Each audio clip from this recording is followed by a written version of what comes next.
무대를 서시는 분들이 흔히 그러지 않아요. 나는 정말 무대에서 죽고 싶다 그런 얘기를 하는데 정말 최후의 일각까지 무대를 지키신 분이 아니었는가. 배울 점이 너무 많은 선배님이셨고 끝까지 국민들에게 행복을 주고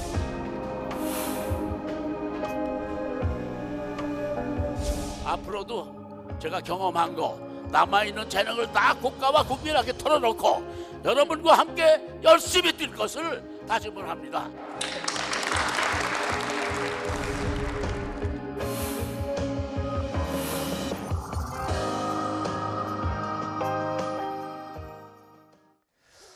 매주 일요일 아침에 들을 수 있던 목소리를 이제는 들을 수 없게 됐죠. 어제 갑작스럽게 전해진 국민 MC 송혜 선생의 별세 이야기 저희도 전해드렸었는데 방송계 후배인 유재석, 강호동 씨 등이 장례위원을 맡아서 희극인장으로 치러지고 있습니다.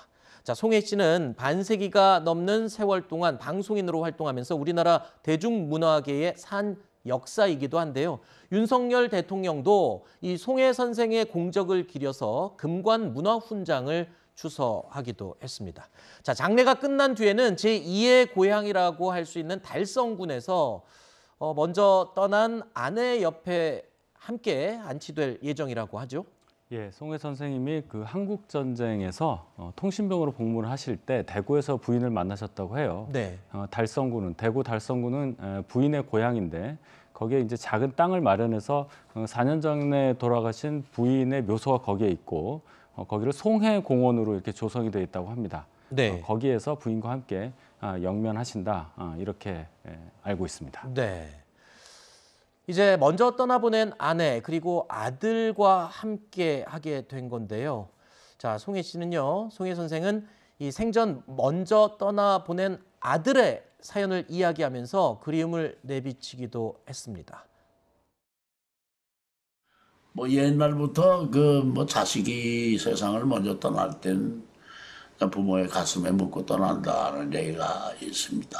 장진이가 음악을 한 걸로 알고 있는데 네. 혹시 들어보신 적 있나요? 전 못 들어봤습니다. 그게 더 아파요.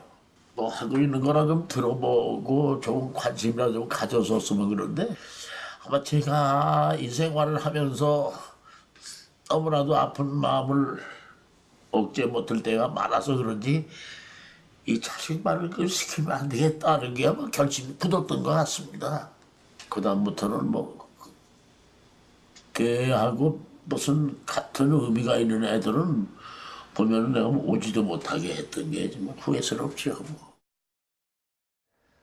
송혜 선생은 아들을 먼저 보내고 아내를 보내고 그리고 이번에 본인도 가족들의 곁으로 가게 된 겁니다.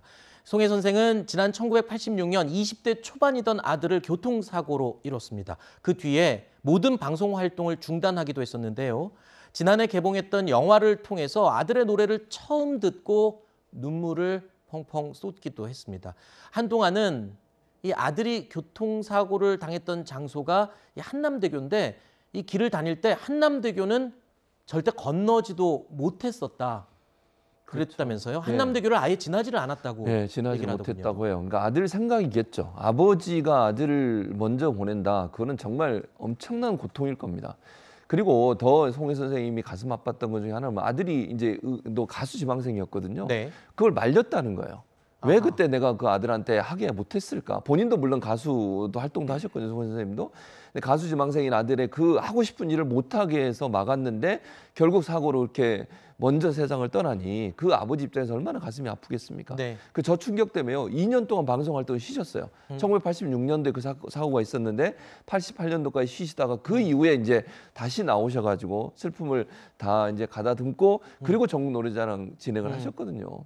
그래서 저는 그 송혜 씨의 마음이 얼마나 아플까 이런 생각이 듭니다. 네. 말씀하시면서 눈가가 저도 촉촉해지네요. 그래요, 사실은. 네.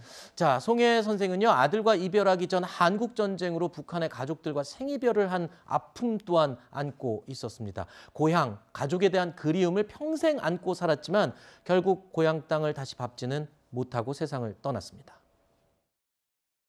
인민들도 좀 만나보고 그 인민들하고 대화도 좀 해보고 살아가는 얘기.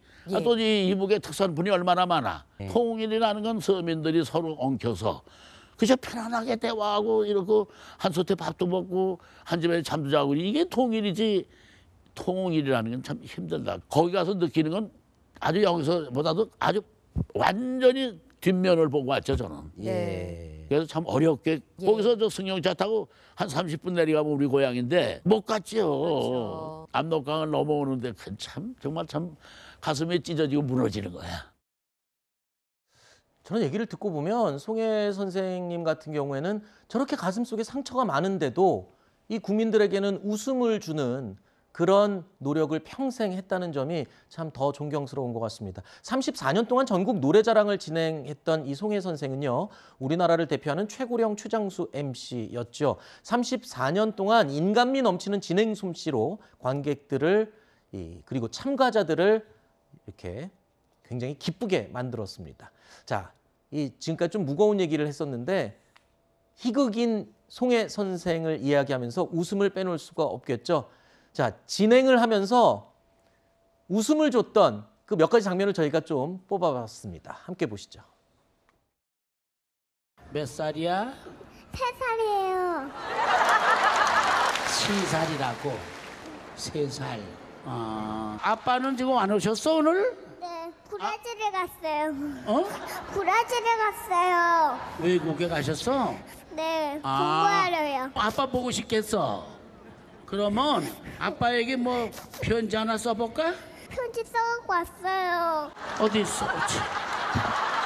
아빠 보고 싶어요. 빨리 오세요.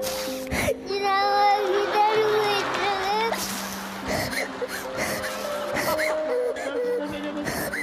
괜찮아. 아이고. 그래. 알았어. 자, 34년 동안 전국 방방곡곡을 누비면서 이 송해 선생님이 만난 사람들 무려 1,000만 명이 넘는다고 합니다. 그 많은 사람들에게 웃음과 행복을 준 셈인데요.